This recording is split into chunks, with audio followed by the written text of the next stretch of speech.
Boa noite, estamos começando mais uma live nessa terça-feira, pontualmente, às 21 horas. Hoje nós temos o Tinnitus Talk, que é uma live sobre um tema específico. E hoje nós vamos ter, fugindo um pouco da nossa rotina, uma neurologista muito especial, que entende muito sobre o assunto, que vai aqui nos ajudar a entender melhor a relação entre cefaleias, né? Enxaqueca, que é um tipo de cefaleia, e zumbido, tá bom? Espero que vocês gostem. Vamos esperar um pouquinho o pessoal entrar. Enquanto isso, eu vou colocar aqui, fixar o tema, né? Então, vamos colocar aqui zumbido e enxaqueca. Vamos fixar aqui. Pronto, pro pessoal entrar e não ficar perdido. Então, deixa eu dar... Ai, Roberta, querida! Te espero aqui, hein? Boa noite, Angélica, Paula, Sheila. Boa noite, Simone, Nath Marques, Tomassomori, fisioterapia, Cristiano, Isadora, querida, Vanessa, Tainara, beijo, Anderson. Boa noite, Luiz. Até sábado não, porque você não vai estar sábado, né? Bom, gente, obrigada pela presença de vocês. Já vou chamar aqui a minha super mega convidada da noite. Ela é de Ribeirão Preto, que é a doutora Priscila. Vamos esperar a entrada dela pra gente começar a conversar. Oi, Karina, tudo bem? Boa noite, tudo bom? Tudo bom, e você? Tudo bem, tô super feliz com a sua presença. Eu sou muito amiga do Samuel, para quem os meus colegas aqui, fisioterapeutas, conhecem bastante também. E aí, eu vi sua página na dele, comecei a te seguir. Eu te sigo há muito tempo. Eu Que sou legal. daquela época que você tinha 20 mil seguidores. Faz tempo. Faz tempo, você já foi. E eu sempre vejo que você, além de postar, você responde muitas perguntas nos stories, então a gente aprende demais com você. Eu quero até agradecer como sua seguidora, fã, né? Por tanta doação que você faz aí pra gente ter um conhecimento melhor sobre essa área aí da enxaqueca. Inicialmente, eu gostaria que você se apresentasse para que os meus seguidores te conheçam, depois eu me apresento para os seus seguidores. Fala um pouquinho do seu trabalho, sua formação e do seu curso também. Acho que você tem curso, alguma coisa assim. Tenho sim. Legal. Karina, então, obrigada pelo convite, tá? É uma honra estar aqui pra gente falar. É um tema muito legal. Gostei do tema que você separou pra gente conversar. Eu sou médica, eu sou neurologista. Eu fiz neurologia na USP aqui de Ribeirão Preto e depois eu fiz um ano além, né, um ano extra de residência de formação em dor, tá? E aí nessa formação em dor a gente passa por diversas áreas da dor crônica, mas depois na vida, né, eu no consultório eu acabei me especializando realmente na área de cefaleia, tá? Então hoje basicamente 99% dos meus pacientes são pacientes com dores de cabeça e a grande maioria deles são pacientes com enxaqueca. Eu atendo outros tipos de dores de cabeça também, mas o carro-chefe aqui é a enxaqueca e a minha página eu praticamente dedico só a falar sobre o tratamento da enxaqueca, tá? Além disso, tenho mestrado na área de dor, já fui docente, agora não sou mais. Faço parte da Sociedade Brasileira de Cefaleia, faço parte da Sociedade Brasileira de Dor, então estamos aí nesse mundo acadêmico também. E tenho o meu trabalho em paralelo aqui no Instagram, né? A gente foi divulgando aí, evoluindo começou com o Instagram, depois eu lancei o e-book, depois eu lancei o curso e agora a gente tem aí uma série de produtos voltados para os pacientes com enxaqueca, tá? Um trabalho bem completo. Legal. Então, o curso é para pessoas que têm o sintoma. Exatamente. É para Que tem a pacientes. doença, né? Educação em dor. É um curso de educação em dor para pacientes com enxaqueca, onde eu ensino sobre a doença e eu também ensino a colocar em prática os cuidados que eu falo que são os 8 pilares da enxaqueca. Muito bom, excelente. Bom, para quem não me conhece, os seguidores da doutora Priscila, Eu sou a Karina Bezerra Rocha, eu sou fisioterapeuta, eu tenho uma página só dedicada a zumbido, então eu sou uma zumbideira de carteirinha, do mesmo jeito que ela trabalha praticamente só com enxaqueca, 99% também do meu consultório é zumbido, que é um tipo de zumbido específico, que é o somatosensorial, porque eu transito em 3 áreas. Eu sou fisioterapeuta, eu tenho uma clínica aqui em São Paulo, no bairro de Higienópolis. Segundo, eu sou pesquisadora, eu fiz meu mestrado e meu doutorado aqui na USP, sempre em relação ao zumbido. E terceiro, eu sou docente, eu sou professora de pós-graduação e eu tenho cursos voltados para fisioterapeutas na parte prática, presencial, para ensiná-los a fazer diagnóstico desse zumbido somatosensorial e a tratar. E também eu acabo ministrando cursos para médicos, dentistas e fonos, mas é um curso teórico, não pode ser prático, né? É porque o conselho barra um pouquinho, mas aí pelo menos a gente vai ensinar como fazer esse diagnóstico de uma forma um pouco mais precisa. Então eu tô aqui todas as terças-feiras às 21 horas promovendo aí uma divulgação para poder ajudar vocês a tirar dúvidas sobre zumbido, né? E eu resolvi trazer esse tema dessa noite, que eu acho super importante.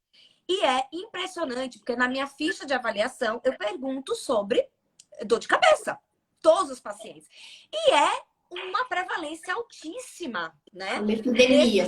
Muito, muito, muito, muito. Então, assim, a primeira pergunta que eu gostaria de fazer é para o público, né? Que para eles poderem entender um pouco mais, qual a diferença? Eles querem saber qual a diferença entre enxaqueca, cefaleia, né? E quais os tipos de cefaleias mais comuns na prática clínica? Na verdade, cefaleia é um nome técnico para dor de cabeça, né? Então, o paciente ele pode ter cefaleia porque ele está com gripe, e gripe dá dor de cabeça. Ele pode ter cefaleia porque ele está com dengue. Ele pode ter cefaleia porque ele está com covid. Ele pode ter cefaleia porque ele está com enxaqueca, tá? Então, cefaleia é um nome técnico para a gente designar dor de cabeça. Só que existem aí descritos pelo menos 250 doenças que têm como sintoma a dor de cabeça, a cefaleia, tá? Então, existem algumas que são as mais comuns. A mais comum de todas, o pessoal se engana, o pessoal acha que é enxaqueca. Não é, é a cefaleia tensional. É a mais comum de todas. Tem alguns estudos que falam que praticamente todo mundo, pelo menos uma vez na vida, vai ter um episódio de cefaleia tensional, tá? Só que a cefaleia... E a enxaqueca é um tipo de cefaleia. A enxaqueca é um tipo de cefaleia. É a segunda mais comum, na verdade, tá? Então, são as duas doenças, vamos dizer assim, as duas doenças que a cefaleia, a dor de cabeça, é o carro-chefe. Cefaleia intencional em primeiro lugar, em segundo lugar, enxaqueca. Perfeito. E como a tensional é a que está em primeiro lugar, quais seriam, doutora Priscila, como é que a gente pode identificar, assim? Quais seriam essas características? Tá. É assim, o diagnóstico dessas dores de cabeça, ele é sempre clínico. Ele é baseado na história do paciente. Então, a gente brinca que a cefaleia tensional e a enxaqueca, elas são os opostos. Por exemplo, enxaqueca é muito comum, não é obrigatório, mas é muito comum que a dor aconteça em um lado só da cabeça. Ou do lado direito, ou do lado esquerdo, pode variar, mas geralmente unilateral. Já a tensional costuma acometer os dois lados ao mesmo tempo. A dor da enxaqueca é uma dor de cabeça mais latejante, mais pulsátil. A dor da cefaleia tensional é uma dor mais em aperto, em pressão, como se tivesse uma faixa, uma tiara aqui apertando a cabeça do paciente. A dor da enxaqueca é uma dor de moderada para forte, né? O que é uma dor de moderada para forte? É aquela dor que incapacita o paciente. Ele tem que parar o que ele está fazendo, deitar um pouquinho no quarto escuro, quietinho, porque ele não consegue continuar. A cefaleia tensional ela é de leve para moderada na intensidade, tá? Ela atrapalha, mas não incapacita. O que mais? A dor da enxaqueca é muito comum vir com sintomas acompanhados. Então, náusea, vômito, intolerância à luz, intolerância ao barulho, intolerância aos cheiros, tonturas. A cefaleia tensional pode ter um ou outro desses sintomas, mas geralmente não todos, tá? E de intensidade mais leve, realmente, os sintomas acompanhantes. Então, basicamente, a gente conversando ali, fazendo a anamnese do paciente, é que a gente consegue ir para um caminho ou para o outro de acordo com a característica da dor. Perfeito. Bom, aproveitando aqui, ó, já temos 76 pessoas. Gente, pega esse aviãozinho que tá aqui embaixo e caminha para alguns colegas seus que você acha que vai ajudar, que essa live vai ajudar, encaminha, tá bom? E nós vamos fazer perguntas, né? Na verdade, a gente vai pegar as dúvidas de vocês ao vivo. Se vocês tiverem dúvidas, podem perguntar. E eu já tenho algumas dúvidas aqui comigo, que eu abri caixinha nos stories. Então, para quem a gente responder, clica ali no coração, para esse coração subir, que a gente gosta de afeto e agradecimentos. Bom, então bora lá. Eu vou começar aqui, então, com as perguntas que eu tenho. Na verdade, eu vou fazer, como eu havia comentado com a doutora Priscila, eu vou vou contextualizar um pouco, né? O que os estudos mostram em relação à associação entre zumbido e enxaqueca? A primeira coisa, a enxaqueca, na verdade, assim, a cefaleia, no geral, né? Seria que a cefaleia é um fator de risco muito importante para zumbido. Isto é, geralmente, na maioria dos casos, para as pessoas que têm zumbido e cefaleia, a cefaleia antecede um zumbido. Então, isso quer dizer o quê? Por que eu estou fazendo essa live? Não é para criar pânico, não é nada disso. É para dizer assim, olha, se você tem uma cefaleia, procure um profissional capacitado para te ajudar e tratar essa cefaleia. Porque ele pode gerar lá na frente, pode ser um fator de risco para você ter um zumbido. E outra coisa, ele pode ser algo que gere um aumento do zumbido. Não estou querendo dizer necessariamente que ele vai ficar alto por causa da cefaleia, mas no momento que você tem aquela dor, esse zumbido ele pode piorar, tá? Então ele pode piorar um zumbido preexistente. Então o alerta aqui é: trate a sua dor de cabeça se você tem zumbido, tá bom? Então a primeira pergunta que eu tenho aqui é: qual do Cláudio Espindola? Qual tratamento não farmacológico é mais efetivo para a enxaqueca? Não existe um único, tá? Existe um conjunto. É o conjunto que eu chamo lá no meu perfil dos 8 pilares da enxaqueca. A gente sabe que o estilo de vida ele tem uma influência em torno aí de 50% no controle da dor, tá? E inclusive tem alguns estudos mostrando, que é o tema que eu vou falar na aula do evento do Samuel no sábado, tem alguns estudos mostrando que é justamente o estilo de vida do paciente que predispõe à cronificação da enxaqueca, tá? Então, o que são esses 8 pilares que eu chamo, né? Hidratação adequada, paciente com enxaqueca não pode ficar desidratado. Alimentação anti-inflamatória, controle dos hormônios influencia muito, controle do padrão de sono, atividade física, funcionamento intestinal, controle do estresse e uso de vitaminas e suplementos quando indicado, tá? Então, se você, né, o paciente tem esse cuidado, olhando para todos esses pilares como um todo, sem negligenciar nenhum deles e nem querer achar que tem algum que está acima dos outros, ele consegue o controle adequado. Claro, muitos pacientes precisam de medicação, isso não exclui a necessidade de acompanhamento médico e de tratamento medicamentoso. Mas o tratamento medicamentoso sem o cuidado dos 8 pilares certamente não vai ser efetivo. Impressionante, né? Porque quando você falou desses pilares, é praticamente assim, lembra muito no tratamento do zumbi. A gente sabe que a fisiopatologia da dor e do zumbido, ela é muito idêntica. Eu costumo dizer que praticamente são irmãs gêmeas, né? Então, quando a pessoa ela tem dor e tem zumbido, ela precisa manejar, tratar essa dor. Tanto que tem estudos que mostram que pacientes que têm zumbido, ela tem mais tendência a ter cefaleia, e os que têm cefaleia têm mais tendência a ter zumbido. E tem estudos também mostrando que às vezes tem 50% das pessoas que têm zumbido numa clínica de zumbido, elas vão ter queixa de cefaleia. Então, realmente, assim, é tudo muito junto e misturado, né?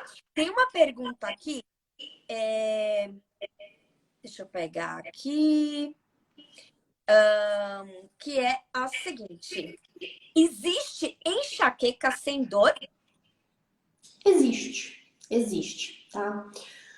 É algo, vamos dizer assim, difícil da gente explicar na prática, tá?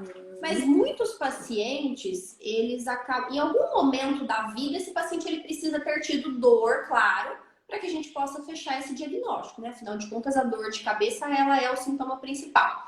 Mas em alguns momentos da vida, esses pacientes, eles podem evoluir para uma certa forma em que há o controle da dor, mas há as outras manifestações da enxaqueca, como, por exemplo, a aura, que é uma manifestação, nem todos os pacientes com enxaqueca têm, né? Mais ou menos um terço dos pacientes têm aura, então tem pacientes que manifestam aura sem dor.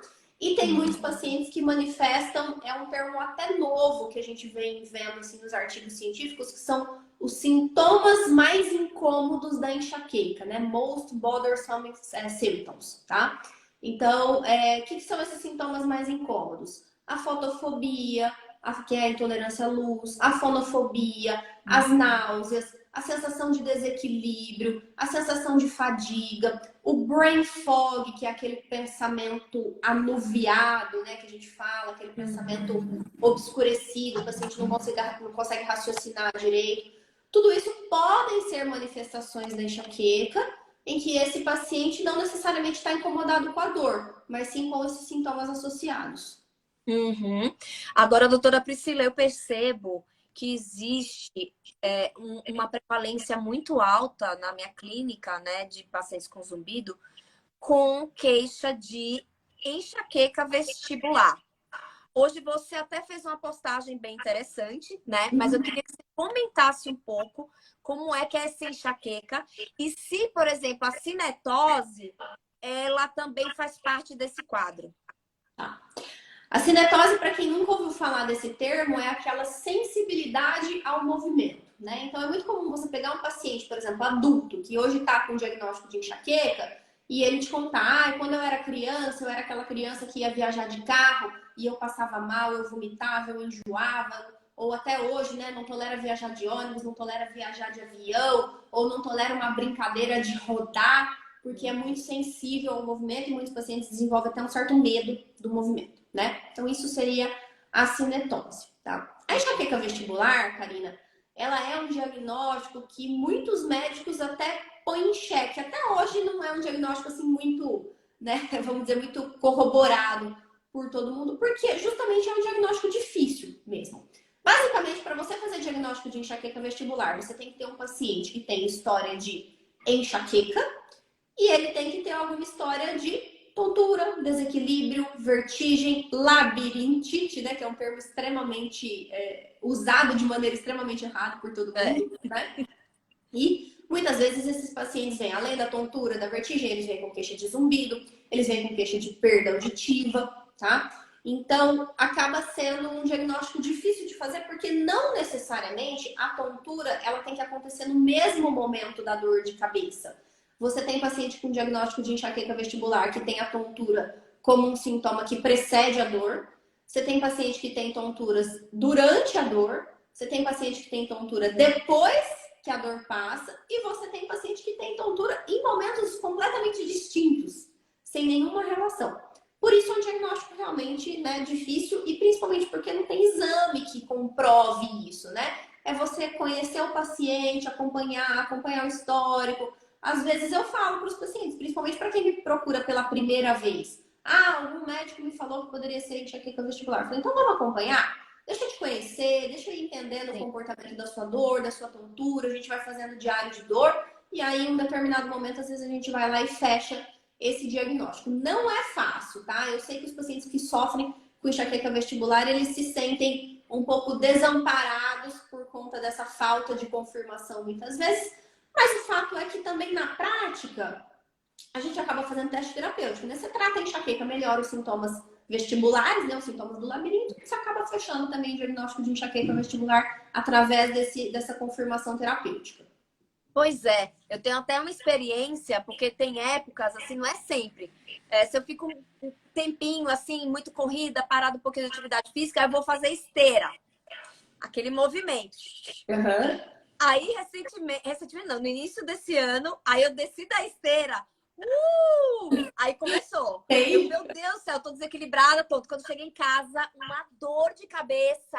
E eu já tinha tido isso algumas vezes. Aí, bom, como eu tô sempre com o pessoal da Autoneuro, da Autorrino, aí fala, Karina, ó, provavelmente pode ser enxaquecazinha vestibular aí que tá pegando. Eu falei, é verdade, essa coisa do movimento, depois vem os sintomas vestibulares e a dor de cabeça. Tem uma pergunta aqui, eu vou vir aqui para o ao vivo. Vanessa Delardi. Ela falou o seguinte: após crises de enxaqueca consecutivas, apareceu um zumbido no ouvido, como se ouvisse um coração batendo. Já fazem alguns meses, estou tratando a enxaqueca, porém o zumbido ainda permanece. Eu tenho algumas coisinhas importantes para falar dessa pergunta, mas, doutora Priscila, o que, é que você poderia falar desse caso? E eu gostaria de saber, assim, no seu consultório, né? O pessoal se queixa de zumbido? Queixo, bastante, tá? Olha. Zumbido sempre é. Eu brinco que os médicos eles querem chorar, né? Quando o paciente se queixa de zumbido. Porque é uma queixa muito difícil. Primeiro, porque você tem que tentar descobrir se existe algo por trás desse zumbido, né? Então, por exemplo, em épocas de Covid, agora a gente começou a pegar muito mais casos de zumbido pós-Covid, né? Mas, especificamente em relação a essa pergunta da Vanessa, o zumbido pulsátil, Vanessa, ele sempre tem que ser investigado, tá? Não posso falar para você assim, é comum, é normal, depois de crises consecutivas, você desenvolver o zumbido. Não é algo que a gente vê na rotina e eu posso te afirmar isso com convicção, porque os meus pacientes hoje em dia são pacientes que têm enxaqueca crônica e que têm dor de cabeça todo dia e nem por isso eu considero normal eles passarem a, né, evoluírem com o zumbido ao longo do tempo, tá? Então, o zumbido pulsátil, ele sempre precisa ser investigado, se tem outra causa por trás, de preferência com exame de imagem, com exames complementares, e aí vai muito do teu acompanhamento médico, ou com o neurologista, ou com o otorrino, e com a equipe multidisciplinar aí que, né, o médico achar necessário te encaminhar, tá? Perfeito. Então, assim, Vanessa, o que é interessante, a gente colocou aqui no início da live, né, que é um dos fatores de risco. Lembrando que o zumbido, ele é multifatorial. Geralmente, uma única pessoa, ela vai ter algumas situações, alguns fatores de risco ou causas que está na mesma pessoa, né? Porque o zumbido, ele pode ter mais de 200 causas. Então, é muito comum isso, tá? Uma pessoa apresentar várias situações que podem levar, fazendo com que essa fogueira do zumbido, ela fique muito grande. Quer dizer, apareça um zumbido. O copo transborde e apareça esse zumbido. O segundo ponto que eu quero te dizer é, o zumbido pulsátil, ele é um zumbido um pouco diferente, no sentido de que a investigação, os exames que são pedidos pelo médico são exames diferenciados de outros tipos de zumbido, como o chiado, o apito, que são mais comuns, tá bom? Então, isso tem que ser observado, tá? E lembrando, né, como a doutora Priscila falou, que você falou, olha, o zumbido ainda permanece, né? Eu fiz até recentemente uma postagem sobre a principal pergunta, que é se o zumbido tem cura, se o zumbido tem remissão. As pessoas perguntam isso diariamente. O que eu costumo falar é possível ter remissão? É possível que o zumbido desapareça? É possível. Eu tinha zumbido, estou há 3 anos sem zumbido. Mas é comum desaparecer? Não. Então, existe um pequeno grupo que a gente coloca assim, aqui no Brasil e colegas do exterior, a gente fala, olha, de 5 a 10% pode ter remissão.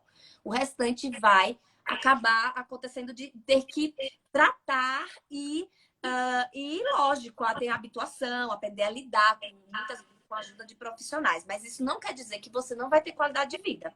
A maioria consegue ter qualidade de vida tratando o zumbido, mesmo ele permanecendo, tá bom? Uma perguntinha aqui.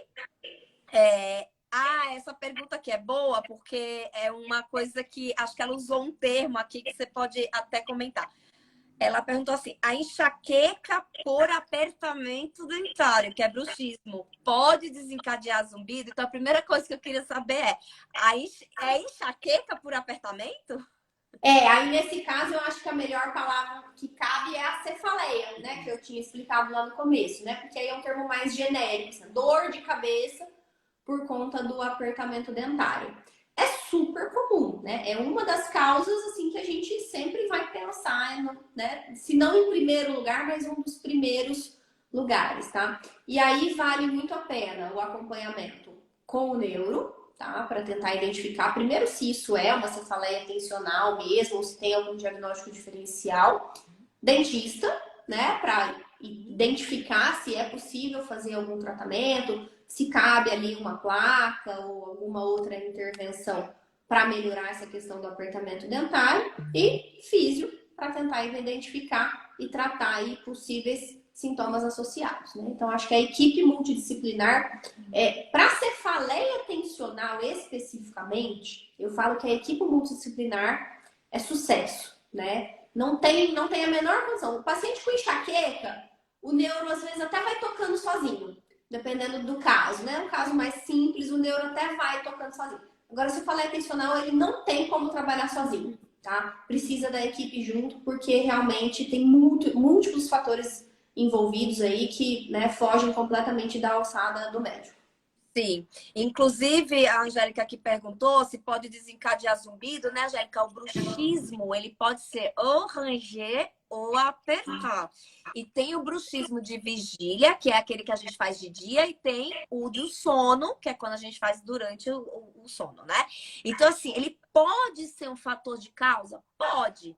Mas o que é mais comum? É o bruxismo piorar a percepção desse zumbido, tá bom? Mas pode ser motivo de causa, de gênese mesmo? Pode, em alguns casos, inclusive da síndrome tônica do tensor do tímpano.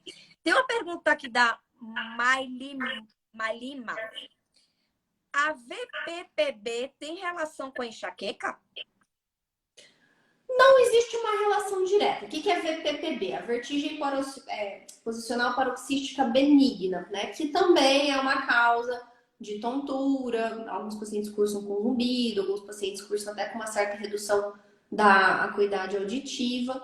Mas eu não posso dizer que é uma relação direta, no sentido assim, o paciente com VPPB vai ter enxaqueca, o paciente com enxaqueca vai ter VPPB. Mas são doenças que a gente vê acontecendo de forma comórbida, muitas vezes. O grande diagnóstico diferencial aí, se você tem enxaqueca e sintomas de VPPB, é se na verdade isso tudo não é enxaqueca vestibular, né? Ao invés de você receber dois diagnósticos, você recebe um diagnóstico só, que é enxaqueca vestibular. Pode ser também. Sim, muito bom. A Marilda aqui ao vivo está perguntando qual profissional que trata melhor a enxaqueca vestibular. E aí eu queria te perguntar, aproveitando que ela comentou sobre a enxaqueca vestibular, em quais casos seria interessante indicar para reabilitação vestibular? Tá. Geralmente quem trata a enxaqueca vestibular é o neurologista mesmo, tá? Afinal de contas, o sintoma principal é a enxaqueca, é a dor de cabeça, tá? E a condução do caso, ela é uma condução toda baseada no protocolo de tratamento de enxaqueca tradicional, tá? Então o neurologista trata. Eventualmente, por exemplo, se o paciente tem uma perda auditiva muito importante, que não é uma coisa tão comum da gente ver na enxaqueca vestibular. Esse paciente ele vai para o otorrino para fazer diagnóstico diferencial, tá? Reabilitação vestibular, praticamente todos os pacientes, eles merecem, né, que têm sintomas vestibulares, obviamente, eles merecem pelo menos uma avaliação, no sentido de saber se cabe ali uma reavaliação, uma reabilitação vestibular, tá? A grande maioria dos pacientes acabam melhorando, mas especificamente os pacientes com VPPB, lógico que a gente vai encaminhar, né, ou pacientes que tenham aí sintomas um pouco mais inespecíficos, às vezes a gente não consegue fechar, como eu disse, o diagnóstico desses pacientes, né? Fica naquele limbo. É enxaqueca vestibular, é VPPB, neuronite vestibular, é um pouco mais difícil de confundir, porque os sintomas são um pouquinho diferentes, mas tem pacientes que ficam ali naquele limbo, né? Eles têm sintomas e eles se beneficiam da reabilitação. Mas eu sempre mando para avaliação. Tem sintoma vestibular, o paciente vai para avaliação. E aí também fica a cargo do profissional que vai avaliar, saber se, né, é indicado manter o acompanhamento ou não. Tá ótimo. A Zaida Almeida, também aqui ao vivo, ela pergunta o seguinte: a síndrome de Meniere, na doença de Meniere, ela tem a ver com enxaqueca? Mesma coisa da VPPB, a resposta vale, né, para as duas doenças. São doenças que a gente vê comumente serem associadas, são doenças que fazem diagnóstico diferencial com enxaqueca vestibular, mas a gente pode, né? Eu tenho duas pacientes que eu acompanho em conjunto com o otorrino, que a gente fechou realmente o diagnóstico de doença de Meniere, tá? E eram pacientes que já tinham histórico de longa data de enxaqueca, né? Então elas estão tratando comigo, estão tratando com o otorrino, e aí a gente conseguiu fechar esse diagnóstico em conjunto. Mas tem que fazer diagnóstico diferencial também. Sim. A Neliva pergunta, né? Meniere causa zumbido? Então, assim, Neliva, o quadro do Meniere, um dos sintomas que acompanha, né, é zumbido, sensação de ouvido tampado, que a gente chama de plenitude auricular, sensação de perda auditiva, né, que é detectada na audiometria, que normalmente essa perda ela é uma perda flutuante, isto é, quando a pessoa entra em crise, vertigem, né, daquela sensação daquela coisa rotatória, se ela fizer a audiometria, vai estar em queda. E quando ela sai da crise, muitas vezes essa audiometria sobe de novo. Então, é uma perda flutuante. Então, o zumbido, muitas vezes, faz parte. Agora, lógico, tem casos que nem todo mundo vai ter essa queixa aí de zumbido. Deixa eu ver mais e uma. aí, Karina, para deixar o negócio mais emocionante, né, e complicar um pouco mais a nossa vida e a vida dos pacientes, tem um outro diagnóstico diferencial também, que é a aura de tronco encefálico. Eita, tá? me conta. A enxaqueca, antigamente era chamada enxaqueca basilar. Hoje em dia a gente não usa mais esse nome, tá?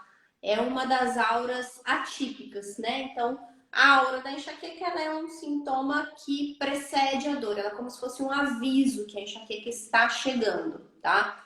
Então, de cada 10 pessoas que têm enxaqueca, 3 têm aura. Tem as auras mais comuns, que a gente fala que são as auras típicas. Visual, fica vendo pontinho brilhante, lá, zigue-zague luminoso. Tem o paciente que tem aura sensorial, que é o formigamento de uma parte do corpo. Tem o paciente que tem aura de fala, que ele pensa uma coisa e não consegue falar, tá? Essas são as típicas. Existem as auras atípicas, que são mais raras ainda.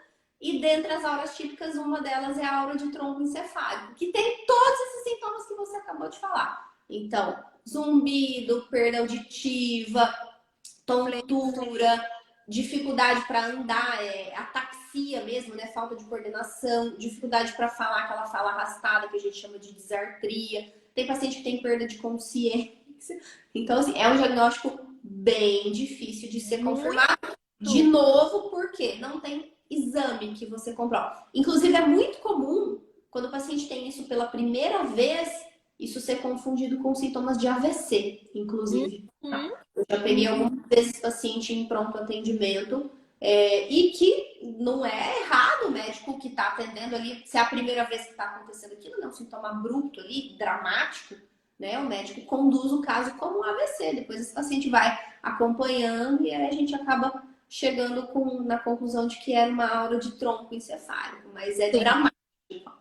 Nossa, muito interessante. Eu nunca tinha visto assim alguém comentar com tanto detalhe, né? Vou até dar uma lida mais aí.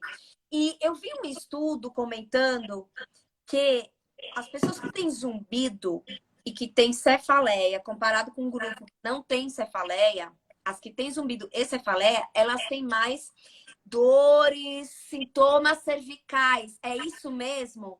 É isso mesmo. Pacientes com enxaqueca, de forma geral, eles têm muita dor cervical. Tem um estudo até aqui de Ribeirão, do grupo da professora Débora, tem um estudo que o Samuel também participou, mostrando que existe uma fraqueza de músculos flexores e extensores da musculatura cervical. Esses pacientes têm muita alodinia também, que é aquela sensibilidade do couro cabeludo, isso acaba se estendendo muitas vezes para a região da cervical, então aquela cervical toda sensibilizada, que só de você encostar o paciente não tolera, né, o toque ali, né, o simples toque acaba sendo doloroso, tá? E isso é ainda mais pronunciado nos pacientes que têm enxaqueca com aura, né? E consequentemente também nos pacientes que têm zumbido, que têm enxaqueca vestibular, tudo isso traz um impacto ainda mais negativo, tá? Uhum. Então, uma das coisas que a gente recomenda para esses pacientes é a fisioterapia, para melhorar, para mobilizar essa musculatura cervical profunda e diminuir né, essa hipersensibilidade. Mas a médio e longo prazo, esses pacientes precisam de exercício físico, Físico. tá? É o que vai manter esses pacientes com uma boa postura, com essa coluna cervical alinhada, musculatura estabilizada e vai possibilitar que eles tenham esse ganho de função. Ótimo, muito bom. Aproveitando aqui a nossa conversa, pergunta da Silvana: como melhorar o bruxismo? Já estou usando a placa, pois tenho alguns dentes que estão com trincas, já restaurei. Silvana, lembrando que o bruxismo, ele não tem cura, ele tem manejo. A gente nem fala muito em tratamento, é manejo, né? E basicamente assim, é observar aquilo que possa estar influenciando, como por exemplo, refluxo, apneia, né? O nível de estresse, ansiedade, tudo isso também pode acabar desencadeando. Principalmente estresse e ansiedade tem muita relação com o bruxismo de vigília. Então, assim, o uso de placa é justamente para impedir que esses dentes fiquem quebradinhos, né?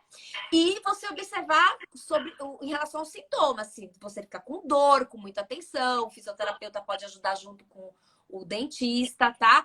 Mas, assim, é aquela coisa da medicina do estilo de vida. Controle de estresse, né? Se afastar um pouco dos tóxicos, por exemplo, ingerir muito álcool, ingerir muita cafeína, tabaco, tudo isso em exagero acaba dando um gatilho para que esse zumbido fique um pouco mais descontrolado. Doutora Priscila, a Patrícia falou aqui de Botox. Botox trata? No caso, a enxaqueca, a dor de cabeça? Conta um pouquinho. Botox trata enxaqueca crônica, né? Um tratamento aprovado para aqueles pacientes que têm enxaqueca crônica, que seria mais do que 15 dias de dor por mês. É um tratamento nível A de evidência, um tratamento que a gente fala de primeira linha, tá? Então é ótimo, inclusive para esses sintomas associados, né? É bem interessante, assim, como melhora de qualidade de vida mesmo e reduz frequência de dor. Sim, inclusive tem um estudo de um neurologista de Boston, que ele trabalha muito com zumbido, e ele trabalhou com Botox, mas no caso de pessoas que tinham, né, essas enxaquecas associadas, e ele teve casos de remissão de zumbido aí depois de aplicar o Botox. E existe, no caso, protocolos específicos de aonde colocar, né? Aonde Exatamente. aplicar. O protocolo da enxaqueca é um protocolo chama Preempt, né? É um protocolo que ele contempla 31 pontos de aplicação. Esses 31 pontos eles são distribuídos. Região temporal, região frontal, aqui os corrugadores, occipital, pescoço e ombro, como se a gente fizesse o manto aqui atrás, tá? Tá. A Andréia, minha colega aqui, fisioterapeuta de Vitória, ela perguntou: quando a pessoa sente forte dor nos olhos, visão com chuvisco, depois forte dor e uma dificuldade em articular uma conversa, pode-se pensar em enxaqueca com aura? Sim, bem provável que seja, tá? A aura, geralmente, ela precede a dor. Então, ela acontece alguns minutos ali, entre 5 minutos até 1 hora antes da dor. Mas alguns pacientes, eles estendem a aura para durante a dor também. Então, pode ser sim, né? Pode ser um sintoma até bem característico do jeito que ela descreveu aí. Eu lembrei do que você tinha falado anteriormente. A Patrícia Abrantes tem um zumbido unilateral. Eu estou usando a placa e meu zumbido aumentou e agora passou também para o esquerdo. Patrícia, provavelmente o seu zumbido ele tem uma característica somatosensorial que tem relação com músculos, articulações. Esse tipo de zumbido, ele pode piorar, por exemplo, com placa não é muito comum, não. É mais assim, com pessoas que vai usar Invisalign, que vai usar algum aparelho ortodôntico, ou vai fazer extração do siso, isso pode fazer com que ele aumente, tá bom? E se acabou indo para o outro lado, ainda mais, tem uma chance alta de ser um zumbido somatosensorial. Seria bom você fazer uma audiometria, tá bom? A doutora Marília Leal, qual o tempo máximo que uma enxaqueca vestibular pode durar? Horas ou dias? Essa é a pergunta que vale milhões, né? Não tem um critério. Pode durar horas e pode durar dias, tá? Por isso que o diagnóstico ele é tão complicado. Na prática, a gente vê de tudo, tá? O mais comum é que o paciente fique com a sensação de tontura, de vertigem, de desequilíbrio por horas, tá? Quando começa a passar, assim, muitos dias, a gente acaba pensando em diagnóstico diferencial, mas não é obrigatório, digamos assim. Uhum, isso aí. Muita gente fazendo alguns comentários. Agora eu vou fazer outras perguntas aqui que o pessoal me encaminhou. Ô, doutora Priscila, qual a relação, por exemplo, cite alguns exemplos de comida ou de bebida que podem acabar sendo um gatilho para essa enxaqueca dar uma estourada e por quê? Dá alguns exemplos assim. Por exemplo, comer melancia, que eu já vi você citando isso. Por que a melancia ou outros exemplos? Tá. Melancia, especificamente, que você, né, começou por ela, é porque ela é rica em nitrato. O nitrato é um vasodilatador potente, né? Quando você tem uma crise de enxaqueca, o que está acontecendo? Os teus vasos sanguíneos, eles estão dilatados, por isso você sente a cabeça pulsar, né? Aquela sensação latejante, e eles estão inflamados. Então, tudo que você usa que é vasodilatador pode precipitar uma crise, tá? E claro que estimula a liberação de alguns mediadores inflamatórios. Outro alimento clássico, vinho tinto, mesma coisa. Vinho tinto tem esse efeito vasodilatador, libera histamina. Histamina é também um vasodilatador potente. Todos os embutidos, salame, salsicha, mortadela, linguiça, presunto, peito de peru, tudo que é embutido contém sal de cura. Sal de cura também é rico em nitrato, vasodilatação. O que mais? Amendoim, é um gatilho para muita gente, tem liberação de histamina, tá? Tem vários. Eu tenho um livro, né, que eu escrevi sobre os gatilhos alimentares da enxaqueca. Eu tinha lançado ele em e-book, agora eu lancei ele a versão impressa semana passada. Nossa, parabéns, que legal, impresso. É, Bacana. Como é que faz para adquirir? tá lá no link da minha bio. Para quem Tá. quiser depois, na hora que acabar a live, tá no link da minha bio. E eu Legal, falo gente, ó, sobre quem não esses segue gatilhos. ainda a doutora Priscila, é só ir aqui em cima, ó, clica aqui, tá? Começa a seguir ela, que ela põe muita coisa aí sobre enxaqueca muito interessante. Tem uma pergunta aqui que eu achei super interessante. A Ellen Karine Prado. Quando a paciente tem a áurea visual por até um dia, mas a dor não vem, o que pode estar acontecendo? Karine, isso é até preocupante, tá? Porque a aura, por definição, ela dura 60 minutos no máximo, tá? Então, quando o paciente começa a ultrapassar muito esse tempo de 60 minutos, você precisa investigar. Uma das complicações de uma aura muito prolongada é o que a gente chama de infarto migranoso. O paciente ele faz ali como se fosse uma isquemia mesmo, por conta dessa aura prolongada. Então, tem que obrigatoriamente passar investigação com o neurologista nesse caso. Olha que interessante, 60 minutos. Interessante. A Celise D'Amico fez uma pergunta muito boa também. Tive enxaqueca com aura no dia seguinte, após ter feito agulhamento seco, provavelmente nessa região aqui. Tem relação? Tem relação sim, tá? Paciente com enxaqueca, vale uma regrinha que é básica, assim, menos é mais, tá? Quanto menos você mexe, melhor, tá bom? Então, eu tenho um vídeo lá no Reels, lá no meu perfil, depois na hora que terminar a live vocês assistem, que eu falo assim, ó, não faça massagem numa crise de enxaqueca, tá? E aí, Por quê? por quê? Porque quando o paciente está em crise de enxaqueca, está tudo sensibilizado, né? Existe um fenômeno que a gente chama de sensibilização periférica e sensibilização central, que é a inflamação da enxaqueca, ela vai se espalhando, espalhando, espalhando, contaminando, entre aspas, todos os neurônios, ali, todas as terminações nervosas, e aí fica tudo sensibilizado. Couro cabeludo sensibilizado, musculatura de pescoço extremamente sensibilizada, rígida, com restrição de movimento. Aí você vai lá, e você está no meio da crise de enxaqueca, você vai lá e fala, então eu vou fazer uma massagem. Aí na hora que o profissional tá lá massageando, né, manipulando, se estimula a circulação sanguínea, na hora é gostoso, uma delícia, tá tudo quentinho ali, tá? E a hora que você sai dessa massagem, vai passando as horas, aquela hiperestimulação, ela vai espalhando esse processo inflamatório. Então é muito comum o paciente que foi fazer uma massagem no meio de uma crise de enxaqueca, ele acordar no dia seguinte com torcicolo, de tão inflamado que ficou aquilo, tá? E aí a mesma regra, digamos assim, né? O mesmo pensamento, o mesmo raciocínio, vale para o agulhamento seco, para acupuntura, para qualquer hipermanipulação, tá bom? Se você está no meio de uma crise, o melhor que você pode fazer é ficar quietinho, um repouso, no máximo uma compressa, se for no pescoço, no ombro, faz uma compressa mais quentinha para relaxar. Se for aqui nas têmporas que dói, uma compressa mais fria é um pouco melhor. É o máximo, tá? Menos é mais. Fora da crise de enxaqueca, você pode fazer tua massagem, tua acupuntura, você pode fazer o que você quiser, é uma delícia, vai ser ótimo. Fora da crise. E qual é a dica da água para quando a gente estiver naquele dia difícil de enxaqueca? Primeiro sinalzinho de dor, tá? O paciente estava bem, começou aquele vai me dar dor de cabeça, vai me dar crise de enxaqueca.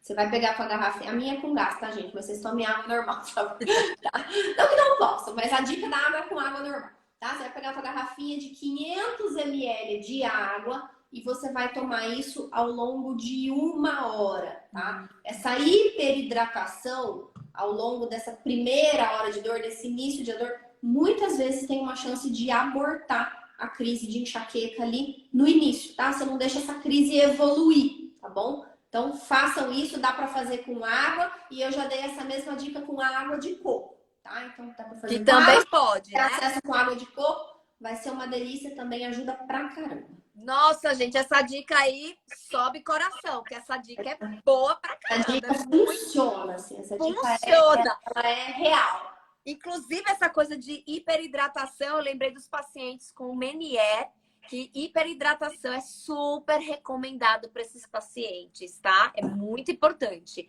Tem uma pergunta aqui da Vânia Nogueira. Visão dupla pode ser um sintoma de enxaqueca? Vânia, pode, dentro das raridades, tá? O mais provável é que não seja. Então, visão dupla sempre tem que ser investigado, tá? Não dá para simplesmente atribuir a enxaqueca e pronto. Visão dupla é um sintoma que merece uma boa investigação com neuro, com oftalmo. Certo. A Jaqueline Viana, também outra pergunta de zumbido pulsátil.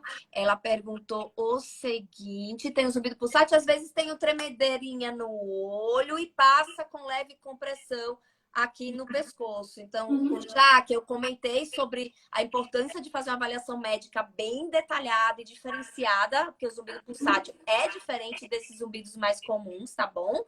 E agora é o seguinte, eu atendo muito paciente com zumbido pulsátil de origem muscular, que a gente chama de síndrome do zumbido pulsátil somatosensorial. Então, se às vezes você sente uma relação de melhorar quando você trabalha essa região aqui com pressão de cervical, pode ser, mas antes tem que fazer o screening, fazer uma avaliação detalhada com o médico, e se não tiver absolutamente nada, um fisioterapeuta que entenda de zumbido poder fazer essa avaliação, porque, olha, os meus casos maiores de remissão é com zumbido pulsátil, tá? Então, procure ajuda. Pontada na cabeça, Janete Perotti, pode ser enxaqueca? É raro, não, geralmente não. A pontada não é uma característica muito comum da dor da enxaqueca, não. A dor da enxaqueca é aquela dor mais latejante mesmo. Olha, a Dani pergunta aqui: estou tomando ginkgo biloba para zumbido e comecei a sentir dores de cabeça. Tem relação ginkgo biloba com dor de cabeça, doutora? Não costuma ser um gatilho para dor de cabeça, não. Teve uma época até que o pessoal tentou estudar ginkgo biloba como tratamento de dor de cabeça. Na verdade, os estudos não mostraram resultados muito bons, não. Mas falar que ele é gatilho, já acho meio improvável. E ginkgo biloba para zumbido, os principais estudos não dão muito assim pompa para ginkgo biloba, não. Tem uma coisa meio cultural, né? Mas na prática clínica, raramente os médicos que são bons, que entendem, raramente eles indicam. A revisão Cochrane, eles falam sobre o uso do ginkgo biloba, mas quando está associado ao zumbido com demência, por exemplo. Foi isso que eu li lá na Cochrane. Doutora Priscila, me fala por que o café da manhã é importante para o paciente com enxaqueca. É importante não, ele é fundamental, ele é obrigatório, tá? O paciente com enxaqueca tem que ter agenda de refeição. O que a gente fala, né? O que é agenda de refeição? Agenda de refeição é você ter aquele ritual de fazer as refeições sempre, né? Preferencialmente no mesmo horário, ali na mesma faixa de horário, refeições programadas. Nunca ficar mais do que 3 ou 4 horas sem se alimentar, porque a enxaqueca é muito sensível ao jejum, né? Longos períodos sem se alimentar, e pular refeições é um dos piores gatilhos que existem para enxaqueca. A gente fica falando dos alimentos, né? Ah, não pode tomar vinho tinto, não pode comer isso, não pode comer aquilo, mas muito pior do que comer alguma coisa é não comer nada, tá? Então, é ruim. E aí, o que os estudos mais recentes agora mostram é que de todas as refeições que você pode pular, a pior é você pular o café da manhã. Então, aquela coisa de botar o despertador para tocar em cima da hora, ficar apertando o soneca até não dar mais, e aí depois ter que sair de casa correndo sem tomar café da manhã, certamente seu dia vai ser um desastre em relação à enxaqueca. Então, acorde cedo, se programe, café da manhã saudável, com frutinhas, com fibras, com proteínas, com bom carboidrato, sem exagerar no café. Aliás, Karina, eu vou fazer uma ressalva aqui, tá? Eu sempre falo no meu perfil que, ao contrário do que muita gente pensa, o paciente com enxaqueca, ele não é proibido de tomar café, tá? Ele pode tomar café, com moderação. Pequena quantidade, no máximo 2 xícaras por dia, dá para liberar. Porque quem acha que a cafeína é gatilho, geralmente a pessoa, ela sente ali, é quase que imediato. Ela toma um café, ela tem dor de cabeça, ela rapidamente faz a associação. Essa pessoa, tudo bem, ela não vai tomar café. Mas a grande maioria dos pacientes não percebem isso, tá? Agora, quando é enxaqueca vestibular, não. Aí, quando é enxaqueca vestibular, a maioria dos pacientes percebem piora com a cafeína. Então, aí realmente eu indico que elimine o café da vida, pelo menos por um tempo, até a doença ficar estabilizada, compensada. Aí depois, gradualmente, a gente vai liberando para você reintroduzir em pequena quantidade. Mas em fases muito ruins de enxaqueca vestibular, de muita dor, de muita tontura, de muita vertigem, tira a cafeína, que isso é um diferencial aí para tua melhora. Olha que interessante. Tem uma coisa que acontece muito na prática clínica, que às vezes os profissionais acabam pedindo para o paciente com zumbido, tira o café completamente. Que isso é completamente errado, porque os estudos mostram uma coisa que, na verdade, a cafeína ela é protetora da via auditiva, né? Ela é protetora. E segundo ponto, não necessariamente aquela pessoa ela vai piorar tomando o cafezinho dela, o zumbido. Então, para que tirar esse cafezinho? Então, a gente indica pelo menos até 3 xicrinhas por dia, caso, lógico, o paciente não sinta com 2 ou 3 o aumento do zumbido, né? Agora, uma coisa que acontece muito é que o paciente fala, olha, me pediram para tirar completamente o meu café, e aí, minha dor de cabeça piorou! Então, eu falo, gente, ainda tem isso. Tirou a cafeína de uma vez só e aí fez abstinência de cafeína. O principal sintoma de abstinência de cafeína é dor de cabeça, né? Então, até para diminuir tem o jeito certo, né? Se você tem indicação de diminuir por algum motivo, claro e concreto, sim, vai diminuindo aos poucos aí para não fazer abstinência realmente. Tá? E para o público, por que o café ele melhora essa dor? A cafeína tem efeito analgésico, né? Então, eu falo que esse é o meu a grande pedra no meu sapato, né? Porque os pacientes com enxaqueca episódica, não tem problema eles usarem a cafeína como analgésico. E muitos desses remédios de farmácia comuns, né, que a gente vê propaganda por aí para dor de cabeça, eles têm cafeína na fórmula, tá? Só que eles são remédios que eles poderiam ser usados assim, né? Uma vez aqui, outra lá, uma vez na vida, outra na morte, sabe? E aí os pacientes começam a usar isso com rotina. E aí esse é um grande fator de cronificação da enxaqueca, o excesso de analgésicos, principalmente desses analgésicos com cafeína. Eles facilitam muito a cronificação da enxaqueca. Então, realmente é um dilema você conseguir fazer o paciente entender muitas vezes que aquele remédio que ele toma com cafeína, que é bom porque ele acha que melhora, porque a cafeína tem efeito analgésico, na verdade está fazendo mal para ele porque ele está tomando excessivamente, tá? É assunto para não é nem uma live, é assunto para um curso, para um congresso. Gente do céu, olha quanta dica importante aqui nessa live. Vocês anotem, por favor. Agora, a doutora Priscila, fala um pouquinho sobre os principais mitos na enxaqueca, coisas que as pessoas acham que melhora. Conte aí, pelo menos uns 5 mitos. Mitos. Enxaqueca é causada por sinusite. É um grande mito. Tá? Enxaqueca é enxaqueca, sinusite é sinusite. Tá? Então, sinusite, eu sempre falo para o paciente, quer Quer lembrar o que é sinusite? Lembra de uma gripe mal curada? Sabe aquela gripe que você fica lá 7 dias, assim, né? Febre, coriza, nariz correndo, secreção, muita tosse. Né? Então, isso é sinusite. Enxaqueca não tem nada disso. Você tem enxaqueca? Tem febre quando você tem enxaqueca? Não. Você tem coriza quando você tem enxaqueca? Não. Então, não é, tá? Então, esse é um grande mito.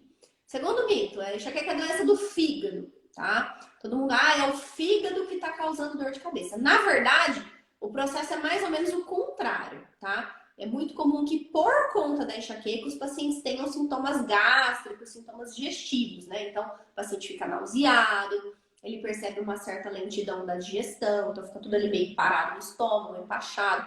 Mas isso é uma consequência da enxaqueca, não a causa, tá? Terceiro mito, problema de vista, né? Problema de visão, tem que ir no oftalmologista. O paciente tem dor de cabeça, ele tem que ir para o neurologista, não para o oftalmologista, tá? A questão do erro de refração, né? Vamos supor que você está lá com um erro de refração, você está precisando usar óculos e você ainda não sabe, né? Isso vai te dar dor ocular, tá? Não vai te dar dor de cabeça, não vai te dar crise de enxaqueca, não vai te dar náusea, não vai te dar vômito, não vai te dar uma dor de cabeça que você tem que ficar trancado no quarto, tá? Então é também um grande mito, tá? Então, assim, tem essas crenças populares aí, né, falando em relação à enxaqueca, é uma doença muito subvalorizada, tá, Karina? Assim, enxaqueca é hoje a segunda doença mais incapacitante do mundo, tá? E ela afeta as pessoas justamente nessa idade produtiva, né? Nessa idade que você deveria estar no teu pico de rendimento da vida.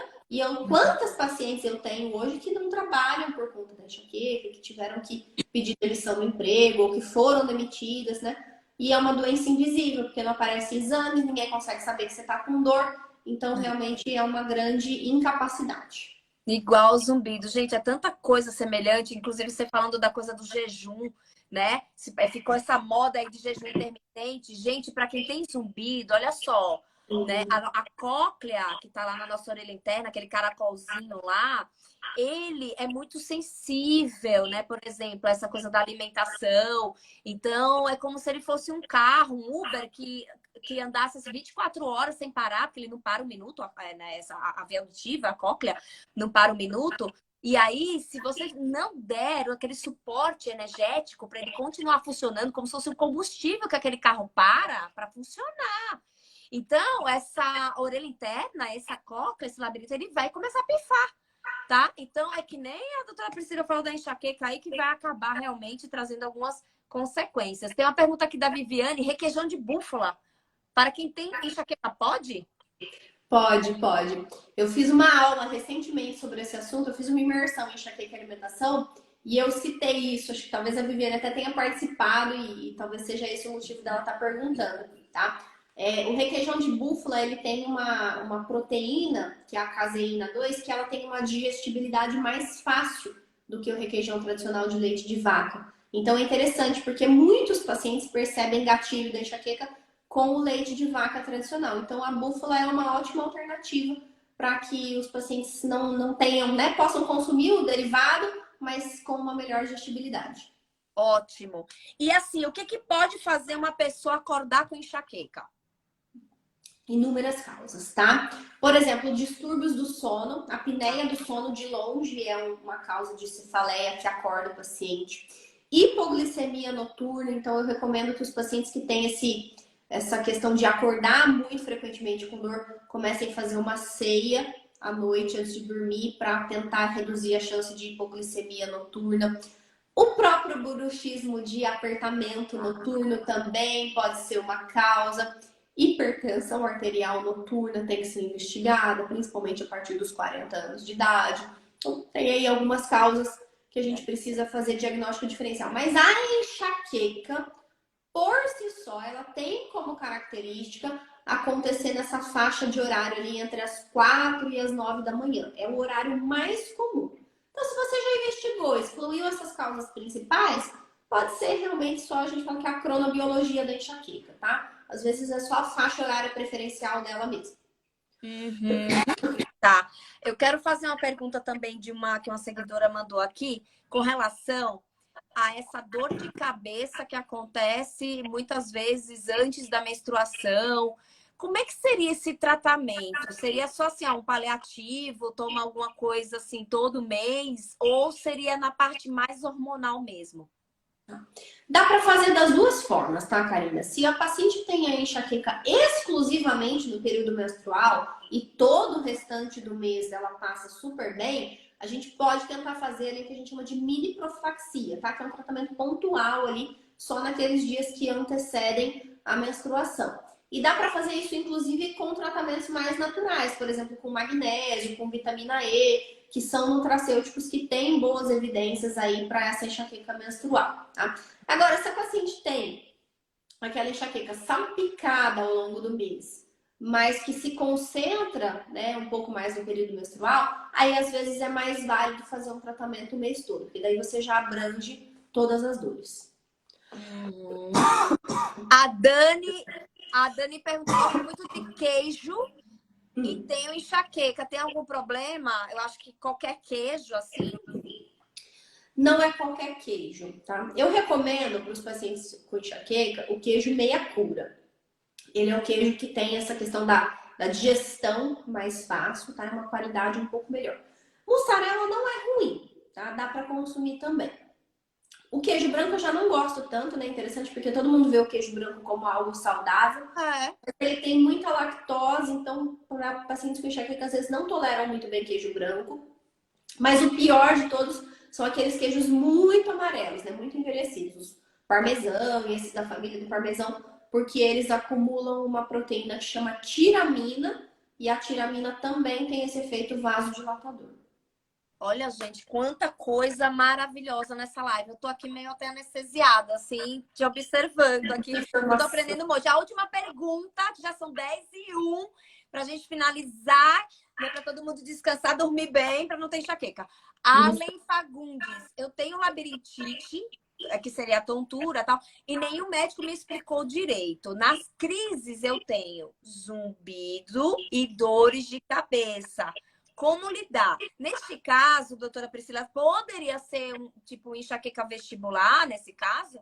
Bem provável, tá? Tem que avaliar as características dessa dor de cabeça, as características dessa tontura, mas existe uma chance real desse sintoma ser enxaqueca vestibular, tá? O que eu oriento, né? Procure um neurologista, tá? Agende uma consulta com um neurologista para que seja feita uma avaliação desse quadro, porque às vezes o que vai melhorar o zumbido, a tontura, é o tratamento da enxaqueca, se for enxaqueca vestibular. Sim. Meu Deus do céu, que live maravilhosa. Estreou aqui na minha página, assim, com o pé direito, doutora Priscila. Próximo ano estará aqui de novo, viu? Já tô fazendo convite. Só chamar, quando você quiser. A gente vai marcar depois o bate-bola lá na minha também, tá bom, Carol? Legal, muito obrigada. Foi sensacional. Foi incrível, maravilhosa. Muito bom. Gente, obrigada pela participação de vocês. Pelo menos aqui eu acho que a gente conseguiu tirar dúvidas, ajudar vocês. Isso é uma forma de auxiliar, né, vocês com os melhores profissionais que trabalham baseado em evidência. Aqui não tem nada que são pensamentos aqui que passam na nossa cabeça. É tudo baseado em artigo científico, tá bom? E próxima semana, para quem se interessa no tema zumbido, nós vamos ter a maratona de dúvidas de zumbido. É só sobre zumbido mesmo. E aí, só perguntas, só dúvidas mesmo. Não vai ter um tema específico, tá bom? Boa noite a todos. Uma excelente semana para vocês. E obrigada mais uma vez. Beijo. Eu te agradeço. Beijo, gente. Boa noite. Fiquem com Deus. Tchau, tchau. Tchau.